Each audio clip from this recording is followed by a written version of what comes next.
internacional. Desde la Fundación de Estudios Superiores Monseñor Abraham Escudero nos sentimos muy orgullosos de poder hacer parte de este evento académico. Esperamos que las experiencias, el proceso desarrollado desde nuestra institución educativa y los estudiantes, los cuales hacen parte, pues sirva también para otras experiencias significativas de las personas que nos acompañan en la tarde de hoy. Yo misma comparto mi presentación o alguien la va a compartir de los organizadores. Y la puede compartir. Ah, listo. Entonces, permítanme un momento, ya la voy a compartir. Por favor, me confirman si ya están viendo la pantalla. Sí, puede ponerlo en modo presentación. Perfecto. Listo. Perfecto. Muchas gracias. Bueno,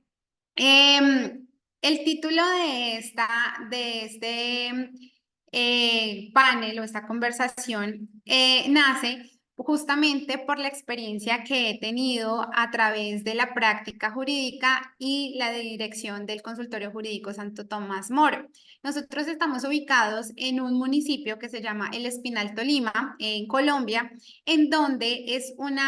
un consultorio que tiene acceso a una región ampliada de municipios donde no hay ninguna otra presencia. Es decir, nosotros tenemos una cobertura de alrededor de 47 municipios en donde las personas muchas veces tienen muchísimas inquietudes, donde a veces se vulneran los derechos y no hay ningún otro lugar al cual operar. Entonces, de esa experiencia y de cómo nos hemos articulado y realizado actividades mancomunadas con otras entidades, es que surge justamente esta reflexión y este proceso de investigación.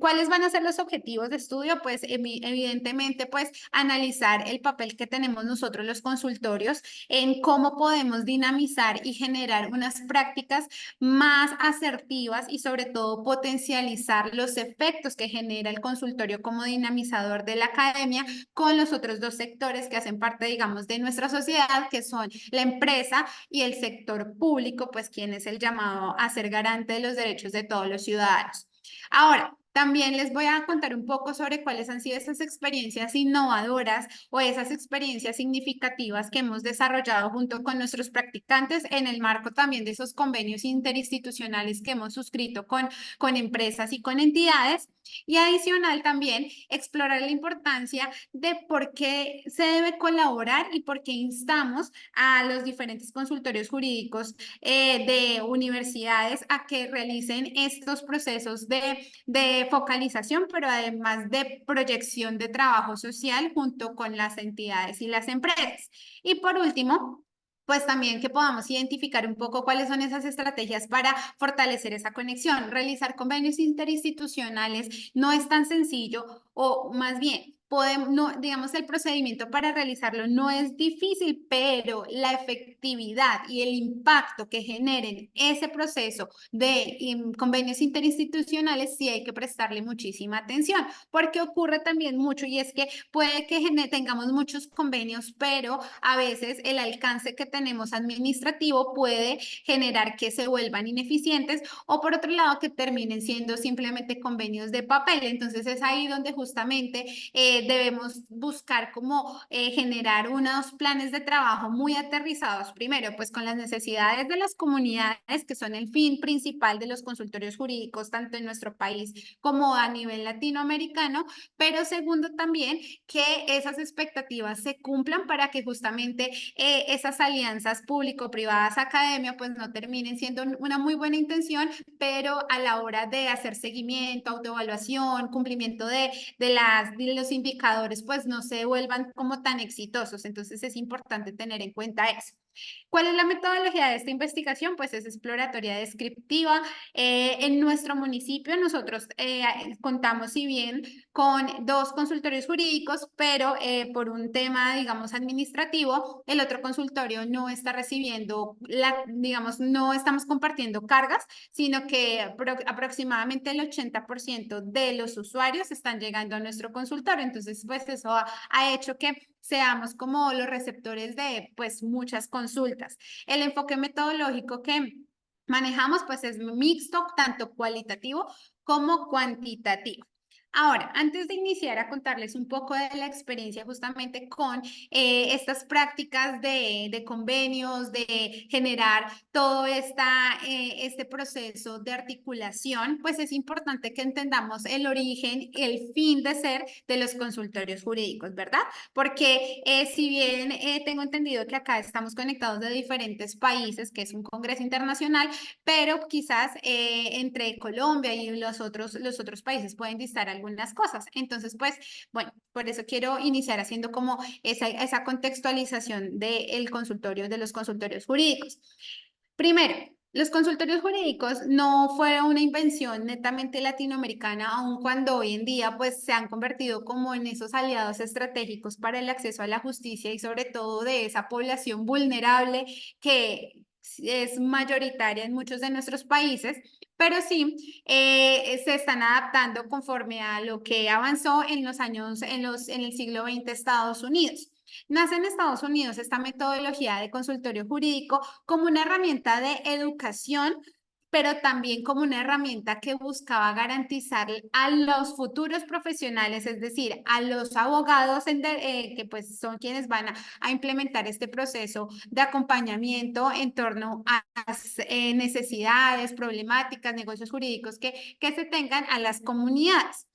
Entonces, es ahí donde se hace el análisis y es, si bien nuestra labor como abogados pues es onerosa y evidentemente nos formamos para poder mejorar nuestra calidad de vida, hablando en términos del ser humano, sin embargo, pues también es un llamado como a esa responsabilidad que debemos tener, sobre todo en las instituciones de educación superior, en las universidades, con respecto al alcance que tiene ese acceso a la justicia como derecho. Entonces, es ahí en ese análisis en donde dicen, bueno, las universidades tienen pues una potencialidad y es que están los estudiantes adquiriendo todos los conocimientos, pero además también identificaron que hay una población en la que poco tenían acceso o poco podían brindar esa garantía del derecho a través pues de la contratación de un abogado titulado. Entonces es ahí donde se genera pues este desarrollo del consultorio jurídico. Ahora bien,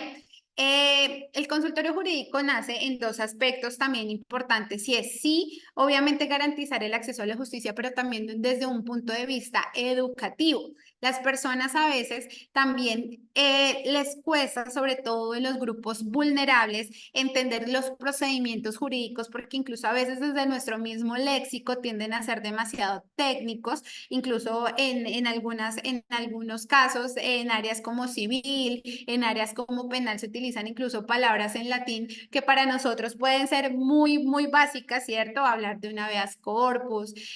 hablar de una litis, ¿cierto? Uno dice, sabemos de qué se trata, pero hablarle a un campesino de una zona muy alejada o hablarle a un menor de edad que esté en curso de un proceso jurídico, pues ya no va a ser tan claro. Entonces también los consultorios tienen esa vocación de brindar esa pedagogía y ese acceso a la información a las personas que estén en medio de alguna situación jurídica. Adicional, ¿quiénes fueron los pioneros, digamos, en todo este proceso de desarrollo de los consultorios jurídicos? Dos fueron las instituciones claves que empezaron en los años 70, en los años 80 a impulsar este proyecto, pues que ya se ha instaurado en toda Latinoamérica. Por un lado, el Banco Interamericano de Desarrollo fue uno de los pioneros, incluso ellos, desde el alcance que tienen con los países que hacen parte de la OEA, ha hecho también como todo un proceso de fortalecimiento, de innovación y de acompañamiento. Y por otro lado, en su momento, lo que se denominó el cuerpo de paz. Entonces, digamos que estos dos grupos de trabajo internacional o pues que estaban en el marco de la Organización de Naciones Americanas, conformaron lo que en su momento se denominaría la Alianza para el Progreso. Estábamos también en un momento histórico donde algunos países latinoamericanos estaban saliendo de las dictaduras, donde se estaban afianzando algunas democracias. En el caso de Colombia también estábamos en una época histórica donde políticamente también se estaba generando un poco de tensión en torno pues a que cada vez las personas de las provincias provincias, de la parte rural, se terminaba más incomunicada y se estaba concentrando la población en la ciudad, pero eso lo que hizo fue ampliar la brecha de acceso a derechos, de garantía a muchas, digamos, opciones o calidad de vida que se le puede garantizar a la ciudadanía. Entonces, pues atendiendo pues a como estos antecedentes históricos, pues también es importante entender como el compromiso que tenemos como consultorios jurídicos de nuestra región. Ahora bien, ¿quiénes fueron los que ya implementaron y empezaron a operativizar como tal los consultorios jurídicos? Por un lado, la Agencia de Cooperación Internacional de los Estados Unidos, que es más conocida como USAID, y la Fundación Ford. Y aquí es el primer ejemplo de lo importante que son esas alianzas público-privadas y academia. Entonces acá encontramos el primer gran ejemplo y encontramos por un lado la Agencia de Cooperación Internacional, que es una organización no gubernamental, ¿cierto? Pero también encontramos la organización Ford, ¿cierto? Pero también en este proceso, obviamente, los gobiernos, las entidades públicas en cada uno de los países, llámese Ministerio de Justicia, la rama legislativa, la rama judicial, tuvieron que ser parte, pero adicional, obviamente, también tuvieron que sentarse y generar acuerdos con la academia, es decir, con las universidades. Entonces, desde el mismo nacimiento de los consultorios jurídicos se generó esta triada importante y a veces es ahí donde muchas veces debemos entender el impacto que generan estas iniciativas que a lo largo, pues sí vemos hoy por hoy cómo se mantienen fortalecidas y pues generan el gran impacto en las comunidades que tenemos en este momento. Ahora, a Colombia, digamos, ya haciendo como todo este panorama latinoamericano, a Colombia es en los años 80 donde llega justamente esta metodología, como les decía, USAID y la Fundación Ford venían como escalonando en cada uno de los países y acá, pues evidentemente estábamos pasando por un momento histórico también muy complejo,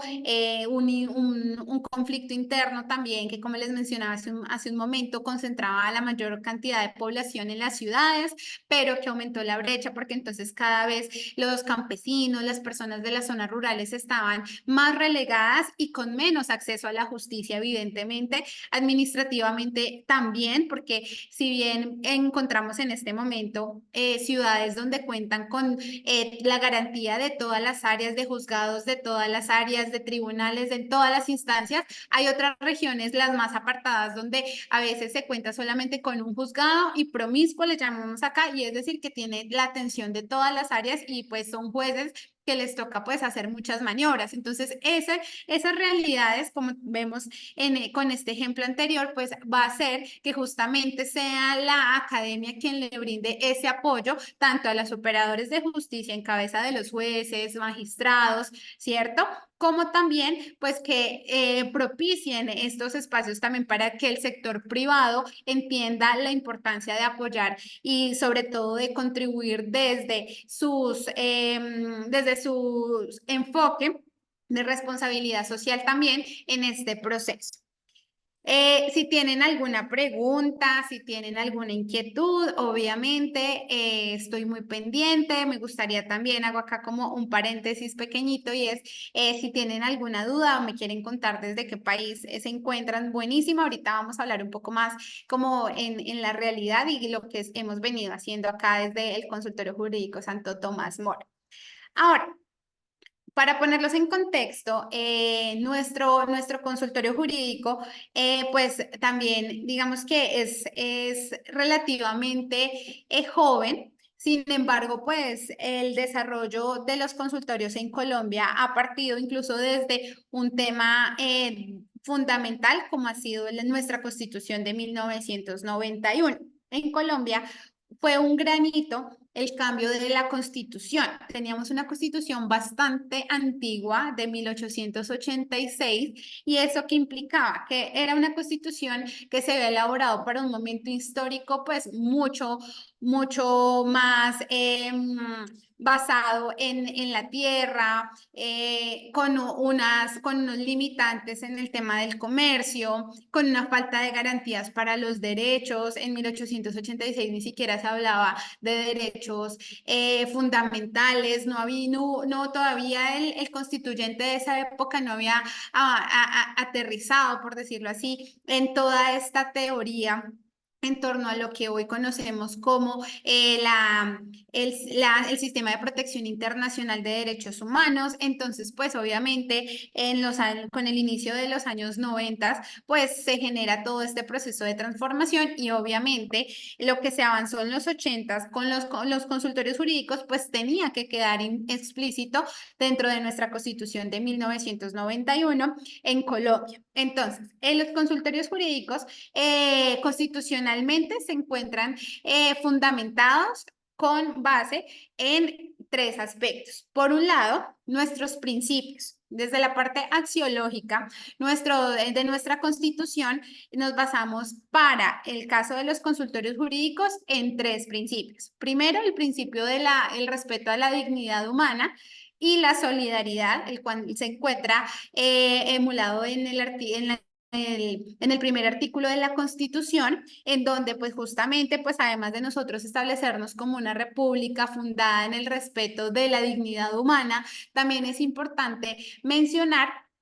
que las personas pues son titulares de los derechos y con decir que son titulares pues no solamente es decir, listo, ustedes cuentan unos derechos, pero de nada nos sirve ser titulares de unos derechos si con eso no va acompañado cómo hacemos exigibles esos derechos, cuáles son esas acciones que les va a permitir en caso de ser vulnerados, en caso de no darle cumplimiento a esa parte, digamos, en esa parte es sustancial si no está acompañado de un procedimiento, ¿cierto? Para su exigencia, para su protección y para evitar su vulneración. Entonces, es ahí donde obviamente va concomitado con los consultorios jurídicos, porque se nos reconoce como titulares de derecho, pero pues también necesitamos esas herramientas para hacerlos y para reclamarlos. Y por eso se fundamenta también en el siguiente principio, que es la solidaridad. ¿Por qué en la solidaridad? Porque justamente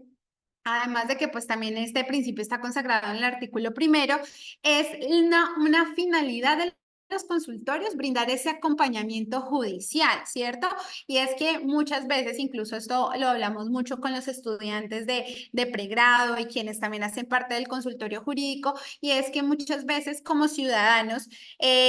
exigimos demasiado, ¿cierto? Porque decimos, bueno, exigimos que nos garanticen nuestros derechos, pero también las entidades, las instituciones, la academia, cómo puede apoyar para el fortalecimiento y por ende la necesidad de generar esta triada de cooperación. Entonces, por eso hablamos del principio de solidaridad como uno de los fundamentos para justamente poder generar esta base jurídica y constitucional de los consultorios jurídicos, ya que el deber ser de nuestro consultorio es también brindar ese acceso a la justicia a las personas que están en condición de vulnerabilidad de manera gratuita. ¿Listo? Ahora, también encontramos ya en la parte de derechos fundamentales que también fortalecemos el derecho a la igualdad y a la especial protección de las personas en situación de vulnerabilidad. Entonces, ustedes saben que cuando hablamos del derecho a la igualdad, lo vemos desde diferentes ópticas. En este caso, igualdad ante la ley. Entonces, en nuestra Constitución Política, en su artículo 13, nos habla que todos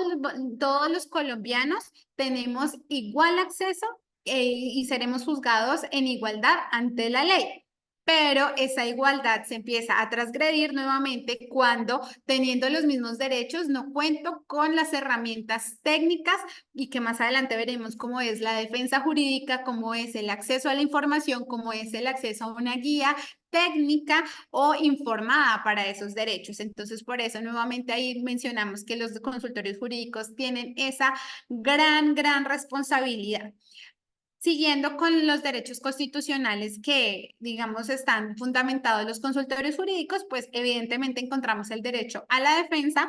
y al debido proceso, perdón, y a la defensa técnica. Nuestro artículo 29 pues justamente se menciona que todos los colombianos tendremos derecho a un debido proceso y ese debido proceso está acompañado de tres aspectos fundamentales. Por un lado, el debido proceso y es a que en aquellos casos en los cuales se nos vea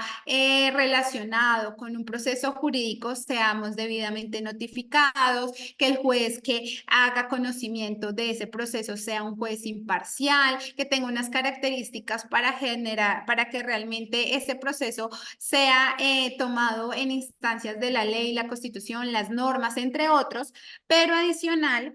Además de que se brinde una transparencia del proceso, pues también a que si no tengo los recursos, a que si soy una persona en condición de vulnerabilidad, pueda tener el acceso a esa debida defensa o a esa defensa técnica. Y es por eso que también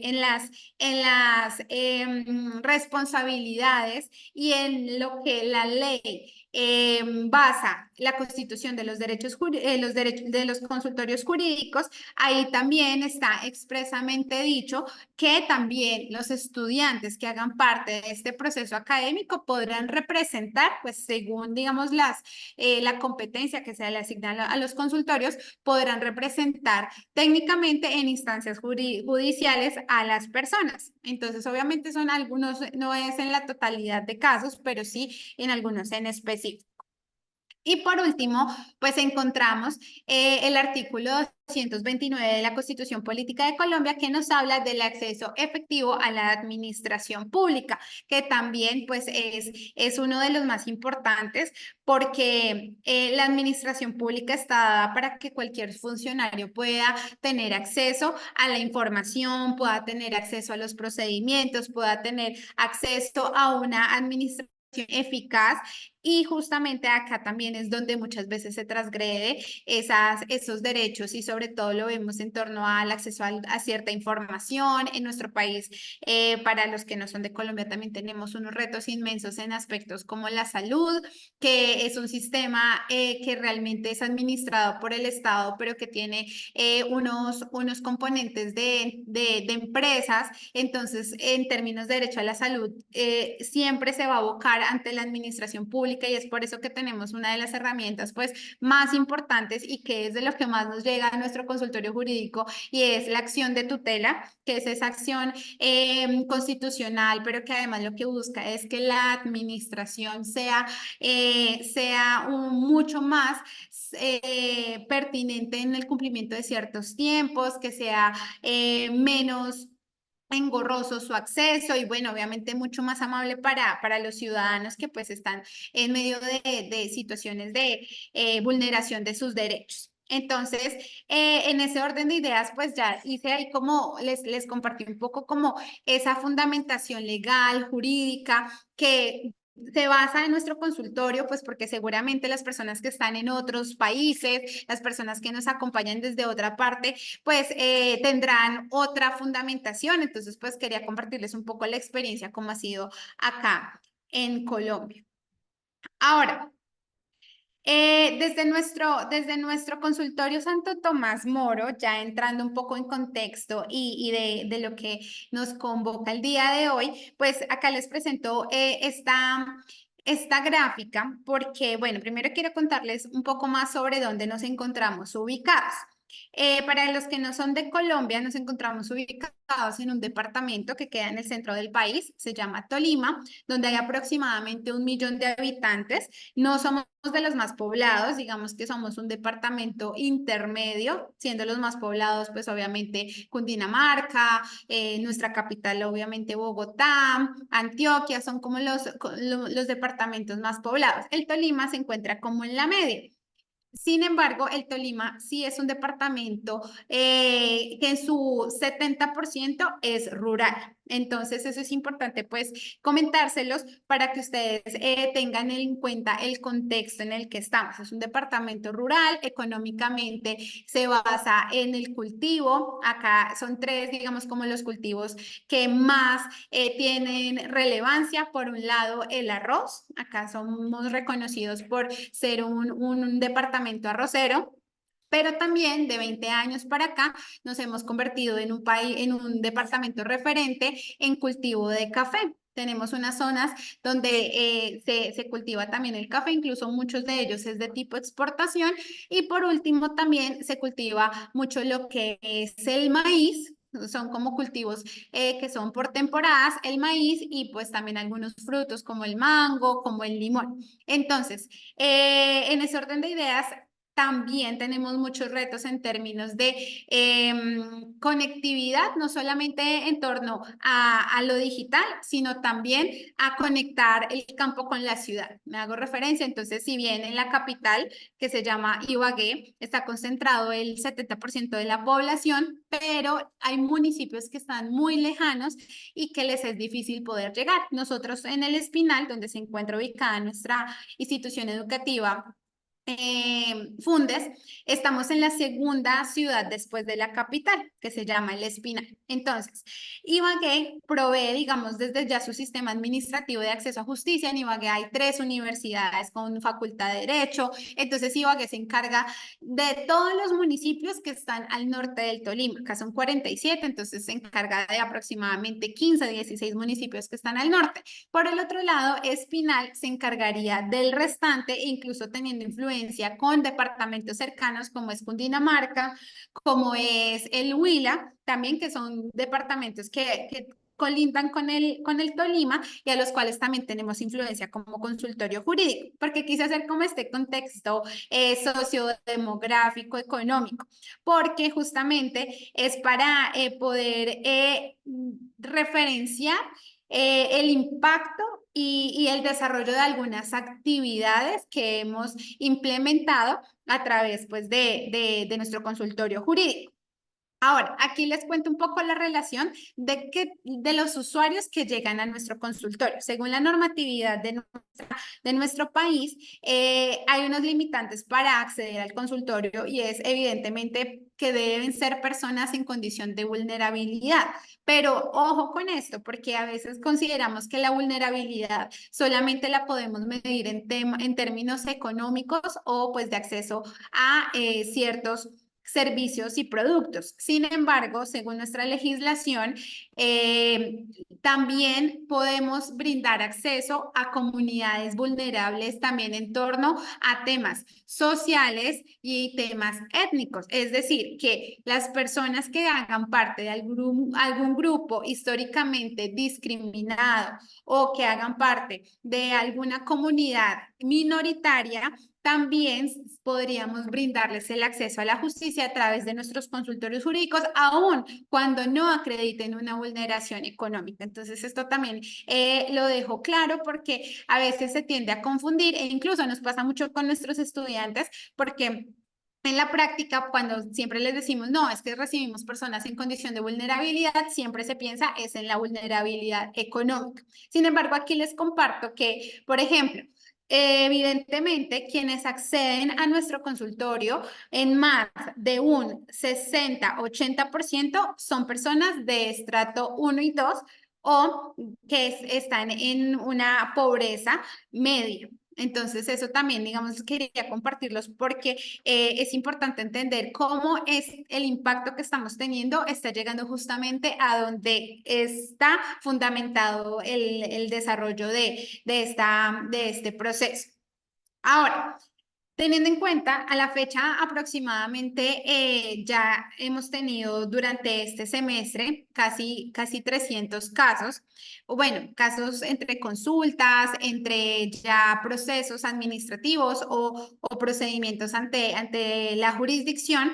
En este proceso, pues hemos identificado que teniendo en cuenta la necesidad de no solamente brindarle acceso a la justicia a las personas, sino que además también continuar con lo que nos fundamenta nuestra normatividad, que es también brindar información, fue que empezamos a crear el primer proceso de justamente articulación de la triada público-privada y académica. Eso ocurrió en el mes de febrero, cuando estábamos haciendo toda, digamos, como toda la planeación y en el cual, digamos que se venían desarrollando actividades, pero actividades de manera aislada, donde los mismos estudiantes en todo el proceso de retroalimentación, de mejora, de generar espacios también de incentivo para los estudiantes y de aprendizaje, sobre todo en estos semestres que son los finales nos manifestaban que sí, que era importante como salir del espacio físico de nuestras instalaciones del consultorio, que si bien ellos se sentían muy cómodos atendiendo a los usuarios, escuchándolos, pero que en la práctica, y eso también es importante desde nuestra visión como abogados, que desde los retos que nos implica ser abogados, es importante tener en cuenta que ya no solamente podemos quedarnos en el escritorio, sino que cada vez más todo apunta a que salgamos a trabajar más en campo, ¿cierto? A trabajar con las comunidades. Muchas de las bases de las clínicas jurídicas que vamos a hablar más adelante, e incluso del mismo litigio estratégico, está en trabajar y empoderar esas comunidades. Entonces, ¿qué ocurrió?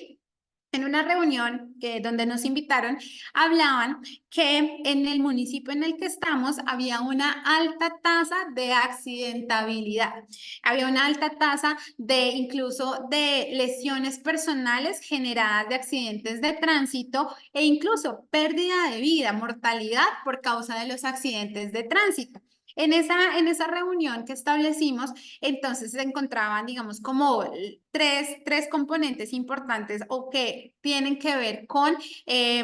vincularnos para reducir esas tasas y pues obviamente evitar pérdidas fatales como es pues la vida. Entonces, en ese momento estaba Policía Nacional, Policía de Tránsito, estaba la Alcaldía Municipal, se encontraba también la Cámara de Comercio, digamos como ellos se articulan también como en estas mesas y nos encontrábamos nosotros como se encontraban las instituciones públicas, los rectores de algunas instituciones públicas y nosotros como academia.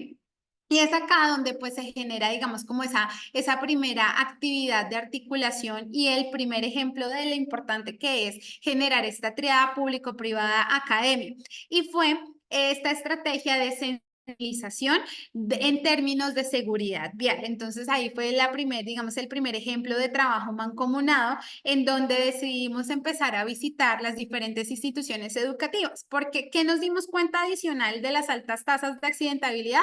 Que eran jóvenes entre los 16 y los 25 años quienes eran los que más sufrían estas lesiones personales o los causantes de estos accidentes de tránsito y donde muchas veces está pues no toda la población, pero donde están esos primeros jóvenes que empiezan a conducir, que empiezan a tener acercamiento con los tipos de movilidad como son motos, en su mayoría acá en el municipio, pues en las instituciones educativas. Entonces, por eso empezamos a apuntarle a generar procesos de sensibilización en los colegios. Visitamos todos los colegios del municipio, generando más de 1.000 personas impactadas con este proceso de sensibilización. Montamos una charla donde, como ustedes pueden ver en las fotos, iban los estudiantes, pero iba la policía, pero también iba representantes de los colegios, pero también iba de parte de la empresa privada, pues el representante de las cámaras de comercio. ¿Y cuáles fueron los resultados de esta intervención? Primero, pues que si bien no podemos relacionar directamente que las charlas hayan disminuido, evidentemente, los casos de accidentalidad, pero sí lo que podemos evidenciar es que los jóvenes sí tenían mayor acceso a las consecuencias jurídicas que se generaban y sobre todo al reconocimiento de los deberes que tienen como actores viales, porque justamente evidenciamos en las charlas que muchos no sabían ni siquiera cuáles eran las señales de tránsito, cuál era la normatividad aplicable. Acá tenemos un código de seguridad y convivencia ciudadana, acá también tenemos un procedimiento de tránsito en donde según el tipo de infracción se generan unas consecuencias, no todas son, digamos, de tipo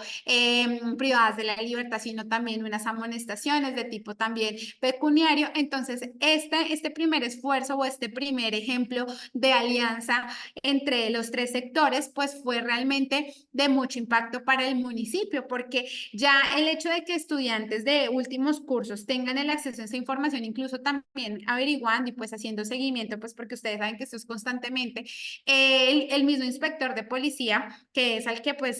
terminan llegando los comparendos que se generen producto de accidentes o infracciones de tránsito, pues sí mencionaba que al menos ya los estudiantes o que hayan tenido alguna infracción, sí iban y comparecían porque como que ya tenían la información clara y no dejaban simplemente el asunto ahí. Entonces eso fue, digamos, como el primer ejemplo. También, obviamente, esto que nos generó que muchas personas empezaran a llegar al consultorio con preguntas respecto a la seguridad vial, con respecto a los delitos que se generan de aspectos como de accidentes de tránsito, como las lesiones personales, como lastimosamente, pues homicidios culposos, homicidios preterintencionales, que son los que se desprenden de este tipo de actividades. Acá les muestro un poco pues como los colegios también muy agradecidos, pues porque les dimos como ese apoyo también en la sensibilización y sobre todo en esa parte educativa a los estudiantes. El segundo ejemplo de trabajo mancomunado lo generamos a través también de un medio de comunicación, volviendo al tema del acceso a la información.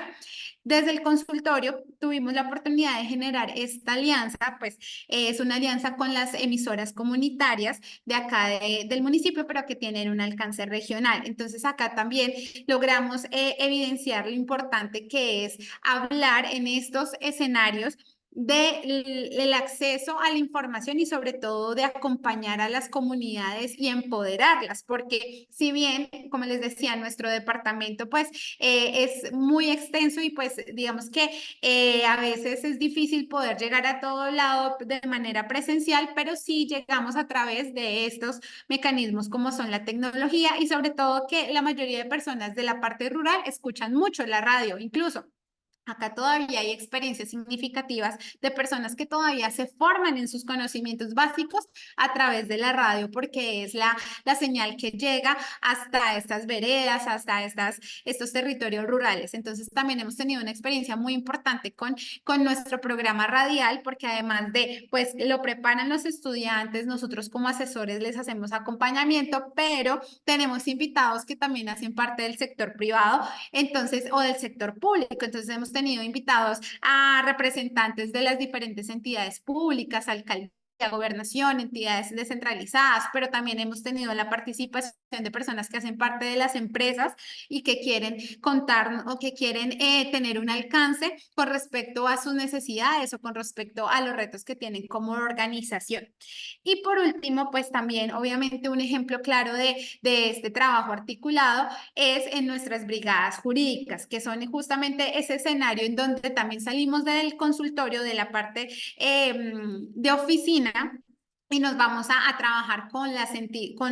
según a la petición, podemos trabajar con otras entidades, tanto público como privado. También tuvimos un ejercicio muy interesante y es que nuestra brigada, hicimos hace un mes aproximadamente una brigada jurídica en alianza con la alcaldía municipal, con el consejo municipal y con el fin de generar un escenario de acceso a la justicia para las personas que estaban teniendo quejas con respecto al cobro de sus servicios públicos en este momento pues seguramente quienes nos acompañan en otros países saben que por la temporada del fenómeno del niño y de la niña también pues se han generado unos cambios climáticos que han impactado directamente, por ejemplo, el tema del agua, la garantía del mínimo vital en torno al agua, pero también generado que acá nuestro municipio es de un clima caluroso, entonces que se aumenten excesivamente el cobro de los servicios públicos de estas comunidades. Este consultorio nos sirvió también para dar ejemplo de cómo esta alianza de trabajo entre la academia, entre las entidades públicas, lograba que las personas llegaran y poder generar no solamente individualmente una queja, sino que se hiciera todo un proceso de recolección de muchas quejas y así lograr un acceso en conjunto a la justicia. Ahí, digamos, quienes se encargaron de hacer todo ese procedimiento fue el Consejo Municipal desde sus funciones constitucionales y legales, pero pues nosotros desde el consultorio lo que hicimos pues fue brindar la plataforma y con nuestros estudiantes pues asimismo también tener esa práctica que les permitiera a ellos pues fortalecer sus herramientas técnicas en torno a este procedimiento administrativo en nuestro país. Entonces, pues eso también fue como un proceso muy interesante. Ahora, otros modelos y digamos otras experiencias significativas que hemos tenido con esta triada ha sido convenios de cooperación específicos donde,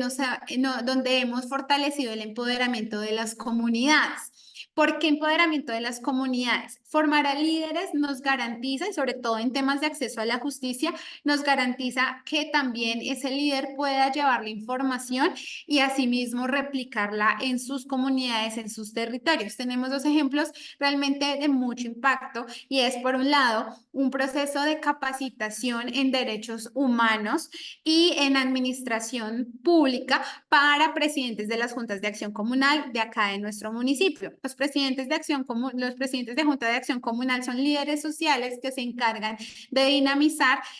los territorios a través de gestiones para las necesidades básicas de sus barrios. Entonces, acá nuestro municipio tiene una serie de barrios, evidentemente, en los cuales pues tiene necesidades como alumbrado, pavimentación, actividades lúdicas para los niños, niñas y jóvenes, también gestiones, por ejemplo, de poda, de aseo, bueno, cada uno tiene sus necesidades específicas, pero lo que nosotros hicimos desde el consultorio en ese momento fue a ellos darle la información de cómo generar procedimientos jurídicos si se requerían para asimismo poder realizar las gestiones de manera más pertinente y práctica y que asimismo ellos le compartieran a las personas que hacen parte también de esos barrios la manera de cómo hacerlo. ¿Sí? Es un poco como no pescar, sino es no de darles el pescado, sino enseñarles a pescar. Obviamente, pues el consultorio siempre estará a disposición de brindarles toda la información, de elaborarles el derecho de petición, la pieza procesal que necesiten. Sin embargo, pues cuando empoderamos a las comunidades y esas comunidades autónomamente ya aprenden a cómo realizar un derecho de petición, cómo hacer una acción de tutela, qué hacer en caso de que se necesite hacer una reclamación ante una entidad pública, pues son entidades que por un lado son liderazgos que por un lado pues ya van a poder tener esa información previa y que pues lo que vamos a hacer es seguir fortaleciendo el acceso a la justicia. Y por otro lado también pues tenemos nuestro ejercicio de clínicas jurídicas, que pues eso también es un proceso que por ley se está estableciendo en todo nuestro país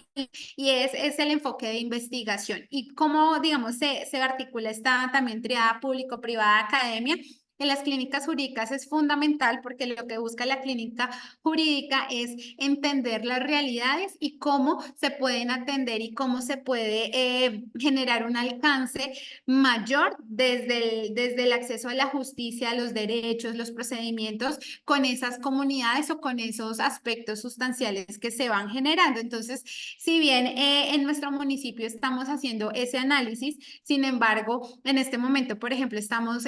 con un convenio con la Secretaría de la Mujer. Para ninguno es desconocido que lastimosamente en nuestra región existe una alta tasa de violencias basadas en género contra las mujeres, que existen muchos retos para el fortalecimiento de esas rutas de atención, incluso todos los días es lastimoso como escuchamos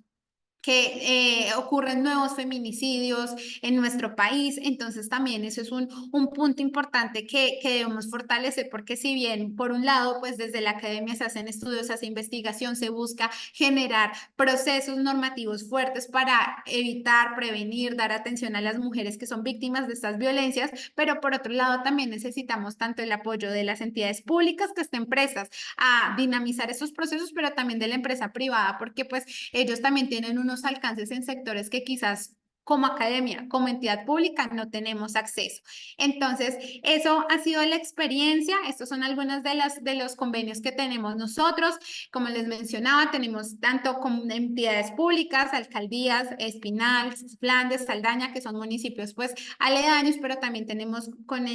empresas privadas como en la clínica Unical, que también se ha unido con este proceso en torno al derecho al acceso a la salud, pero también estamos trabajando articulados con Fiscalía, con el Consejo Superior de la Judicatura, con la Gobernación del Tolima, que es el de nuestro departamento. Ya para concluir, sé que estoy como un poquito sobre el tiempo, ya voy pasada como un minuto, pues las conclusiones que quiero dejarles en este espacio académico, que les agradezco mucho por su participación, por invitarme, por darnos este espacio desde la Fundación de Estudios Superiores Monseñor Abraham Escudero Montoya, es contarles pues esta experiencia significativa. Primero, que con todo lo que les acabo de mencionar, realmente el consultorio no solamente es un espacio para que las personas vayan y cuenten sus problemas, sino que ya ahorita el reto es seguir apostándole a actividades que permitan más acceso a la educación, que permitan más promoción de los derechos de las personas, que permitan atender a las verdaderas necesidades de un territorio y sobre todo también que se haga de manera articulada, porque ocurre muchas veces y todavía seguirá ocurriendo porque pues esto es un proceso paulatino, es que muchas veces todos operamos desde nuestra muy buena voluntad, operamos y hacemos esfuerzos inmensos, pero cada uno jalando hacia su lado. Y cuando se quiere buscar el impacto, si se llega realmente a las comunidades, pues el impacto es muy bajito porque pues somos todos jalando para nuestro lado y realmente pues quedan vacíos en esos procesos. Entonces, por eso somos unos propulsores de que es importante seguir trabajando articulados y también que los consultorios jurídicos evidentemente están llamados a ser agentes de incidencia en las políticas públicas regionales, que no solamente tenemos una función pasiva de decir, bueno, sí, recibo a las personas en condición de vulnerabilidad y les doy un montón de información jurídica y ya hasta ahí llega mi proceso, sino que también a través de todos estos procesos de articulación, de investigación, de empoderamiento de las comunidades, también podríamos ser, digamos, como factores fundamentales de incidir en esa construcción de políticas públicas en nuestros territorios. Bueno, no sé si hay preguntas hasta el momento. Muchas